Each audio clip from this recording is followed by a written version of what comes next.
अस्सलामुअलैकुम dear students, welcome back to my YouTube channel. Students, आज हमने दो डिजीज़ डिस्कस करनी है। एक का नाम हमारे पास है ओबेसिटी और दूसरी हमारे पास है एनोरेक्सिया नर्वोसा।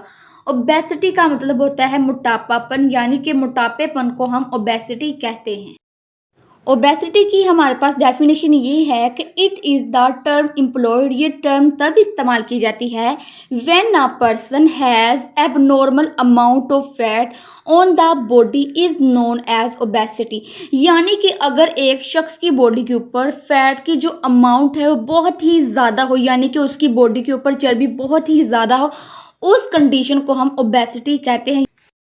आगे हमारे पास है ओबेसिटी का कोज कि ये किस वजह से होती है। तो इसमें हमारे पास ये है कि if one eats too much food then body requirements, यानी कि अगर एक शख्स अपनी बॉडी की रिक्वायरमेंट से भी ज़्यादा फूड खाता है, then surplus food is stored as fats so become overweight. तो फिर क्या होता है कि जो सरप्लस फूड होती है, यानी कि जो इजाफी फूड होती है, वो उसकी बॉडी के अंदर फैट्स की फॉर्म में स्टोर हो जाती है और वो ओवरवेट यानी कि वो बहुत ही ज़्यादा मोटा हो जाता है। आगे हमारे पास है साइट ऑफ स्टोरेज, यानी कि जो शख्स मोटा होता है उसकी बॉडी के अंदर जो फैट है वो कहाँ पे स्टोर होते हैं। तो इसमें यह है कि there is fat stored in adipose tissue. तो जो फैट्स होते हैं वो एडिपोज टिश्यू के अंदर स्टोर होते हैं और ये तीन जगह में स्टोर होते हैं। एक होता है इन द एब्डोमिन, उस शख्स के पेट के अंदर, अराउंड द किडनीज के इर्द गिर्द, एंड अंडर द स्किन, और उसकी स्किन के नीचे स्टोर होते हैं।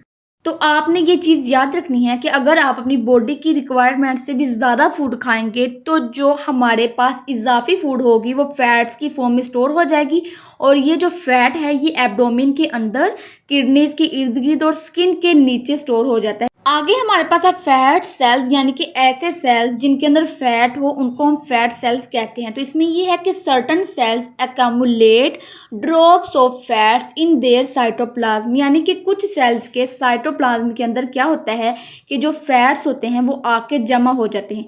एक्यूमुलेट का मतलब होता है कि जमा हो जाते हैं। फिर क्या होता है कि as these drops of fats increase in size and number, जैसे जैसे ये ड्रॉप्स ऑफ फैट्स अपने साइज में और नंबर में इंक्रीज होते हैं, they join together to form one large globule of fat. तो ये आपस में जॉइन होकर फैट का एक बड़ा सा ग्लोब्यूल बना देते हैं। कहाँ पे बनाते हैं?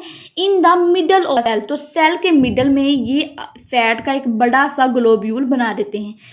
आगे हमारे पास है फॉर्मेशन ऑफ एडिपोज टिश्यू। तो इसमें ये है कि the groups of fat cells form adipose tissue. तो फैट सेल के जो ग्रुप्स होते हैं वो एडिपोज टिश्यू को बनाते हैं। आगे स्टूडेंट्स हमारे पास है हार्मोन्स एंड जीन। तो ये थोड़ा सा इंपॉर्टेंट पैराग्राफ है। क्या होता है कि कुछ लोग ऐसे होते हैं जो कि जितना मर्जी खाते जाएं तो उनकी बॉडी पे कोई भी इफेक्ट नहीं होता, यानी कि वो मोटे नहीं होते हैं। लेकिन कुछ लोग ऐसे होते हैं जो कि थोड़ा सा ही खा लें तो वो मोटे हो जाते हैं। तो इसकी जो सबसे बड़ी वजह है वो है हार्मोन्स और जीन। तो इसमें हमारे पास यही है कि some people never seem to get fat no matter how much they eat. कि कुछ लोग इस तरह होते हैं कि वो जितना मर्जी खाते जाएं वो मोटे नहीं होते हैं। लेकिन दूसरी तरफ क्या होता है कि while others lay down fat when they intake only just exceeds their needs, this is due to hormones and genes।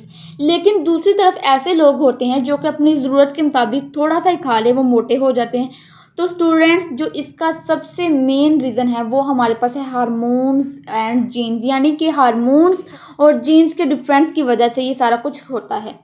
Last में हमारे पास है सिम्टम्स। तो इसका सबसे पहला सिम्टम हमारे पास है हाई ब्लड प्रेशर। आपको हाई ब्लड प्रेशर आता है। दूसरा हमारे पास हार्ट डिजीज़, आपको दिल की बीमारी लग सकती हैं, डायबिटीज़ मेलाइटस, आपको शुगर हो सकती है, और लास्ट हमारे पास है स्टमक डिसऑर्डर और आपको मैदे की बीमारियां लग सकती हैं। तो ये हमारे पास हैं ओबेसिटी के सिम्टम्स कि जब आपको ओबेसिटी हो जाए तो ये चार सिम्टम जो हैं आपकी बॉडी के अंदर अक्कर हो जाते हैं। आगे स्टूडेंट्स हमारे पास दूसरी डिजीज़ है एनोरेक्सिया नर्वोसा। तो ये एक डर होता है जो कि लड़कियों के अंदर होता है और उन लड़कियों में इस चीज़ का डर होता है कि कहीं वो मोटी ना हो जाए, तो वो मोटा होने के डर की वजह से खाना पीना छोड़ देती हैं। तो तब उन लड़कियों के अंदर जो एनोरेक्सिया नर्वोसा की बीमारी है ये अक्कर होती है। तो हमारे पास एनोरेक्सिया नर्वोसा की डेफिनेशन ये है कि दिस टर्म इज़ एम्प्लॉयड। ये टर्म तब इस्तेमाल की जाती है to the loss of appetite, जब भूख खत्म हो जाती है। क्यों खत्म होती है? Due to the fear of becoming obese, के मोटा होने के डर की वजह से जब आप खाना छोड़ देंगे तो आपके अंदर जो भूख है वो मर जाएगी। आगे हमारे पास इसका दूसरा पॉइंट ये है कि anorexia nervosa is common in human females between the age of 12 and 21 years. तो जो एनोरेक्सिया नर्वोसा की बीमारी होती है ये फीमेल्स के अंदर कॉमन होती है, यानी कि जिन लड़कियों की जो एज है वो 12 और 21 होगी उनके अंदर ये जो बीमारी है ये कॉमन होगी। आगे हमारे पास इसका तीसरा पॉइंट ये है कि एनोरेक्सिया इज एन इलनेस। तो ये एक बीमारी होती है which largely affects girls usually just after the onset of puberty. तो जब एक लड़की बालिग हो जाती है तो उस बालिग लड़की के ऊपर ये जो बीमारी है बहुत ही ज़्यादा इफेक्ट करती है। तो आपने याद रखना है कि एनोरेक्सिया नर्वोसा की जो बीमारी है ये लड़कियों में होती है और जब एक लड़की बालिग हो जाती है तो ये बीमारी उस पर बहुत ही ज़्यादा इफेक्ट करती है। आगे हमारे पास है सिम्टम्स के इस बीमारी के क्या नुकसान होते हैं। तो इसमें ये है कि these girls are often immature. तो इस बीमारी में क्या होता है कि जो गर्ल्स हैं वो इमेच्योर रहती हैं। आगे ये है कि they unable to cope mean face with the challenges of puberty and their emerging sexuality. तो इस तरह की जब लड़कियां बालिग हो जाती हैं तो बालिग होने के बाद उनको जो भी चैलेंजेस मिलते हैं, यानी कि पीरियड्स वाला एक बहुत ही बड़ा चैलेंज होता है, इस तरह जो शादी है ये एक बहुत ही बड़ा चैलेंज होता है। तो इस तरह की जो लड़कियां हैं वो इन चैलेंजेस को फेस करने के लिए नाकाबिल होती हैं। लास्ट में हमारे पास है क्योर। तो इसमें ये है कि psychiatric therapy is required to anorexic girls. तो इन लड़कियों के लिए जो साइकेट्रिक थेरेपी है वो ज़रूरी होती है। आगे ये है कि feeding through route that is intramuscularly और इंट्रावेनसली। तो इस तरह की जो लड़की हैं उनको उनकी वेन्स के जरिए जो फूड है वो फीड करवाई जाती है। आगे इसका थर्ड पॉइंट ये है कि the recovery is very slow. तो ये जो इसकी रिकवरी होती है, यानी कि जो एनोरेक्सिक गर्ल्स की जो रिकवरी होती है वो बहुत ही ज़्यादा स्लो होती है और इसकी जो रिकवरी है वो 2 से 4 साल भी ले सकती है या फिर इसकी रिकवरी के लिए ज़्यादा अरसा भी लग सकता है। तो स्टूडेंट्स ये बहुत ही वीआईपी शॉर्ट क्वेश्चन है। तो आपसे पूछ लिया जाता है कि जो एनोरेक्सिया नर्वोसा की बीमारी है इसके सिम्टम्स क्या होते हैं, या फिर आपसे ये पूछ लिया जाता है कि इस बीमारी का जो क्योर है वो क्या होता है। तो जो चीज़ें मैंने आपको लिखवाई हैं आपने इसी तरह लिखना है। और अगर आपको ओबेसिटी या फिर आपको एनोरेक्सिया नर्वोसा ये एज अ लॉन्ग क्वेश्चन आ जाए तो जिस तरह मैंने आपको लिखवाया है आपने इसी तरह लिखना है। इंशाल्लाह आपको फुल मार्क्स मिलेंगे। ओके जी, अल्लाह हाफिज़।